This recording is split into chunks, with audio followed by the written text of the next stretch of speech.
If you have an iPhone 15, what's the difference from the 17 and is it worth an upgrade? I'll put a 17 Pro in here just in case you're interested in going Pro, but let's see the differences between these two.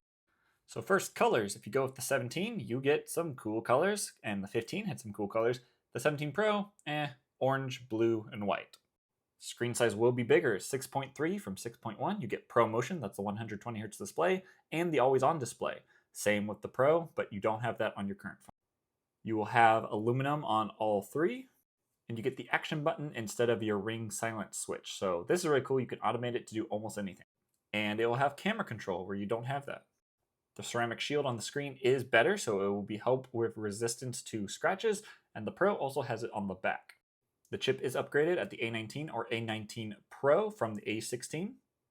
And battery life, you would get 30 hours on the 17, 33 on the Pro, and that's 10 more hours than what you had on your 15. So that's a huge improvement. The 15 had a really bad battery.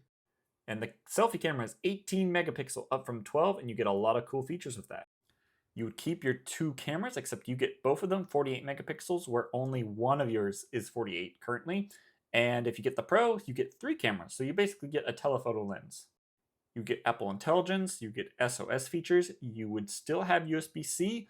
If you want faster, you have to go with the Pro, and MagSafe is faster charging. You'd get 256 gigs of storage up from 128 base, and if you want a terabyte, you have to get the Pro.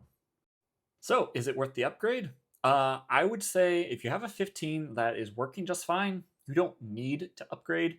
But if your battery life is just terrible and you don't want to take it into Apple to get a replacement, and you just are ready for that next jump, let's say you upgrade every 2 years, the 17 is probably the best bang for the buck phone you could ever get right now. It's only $800 for this phone that has a lot of Pro features.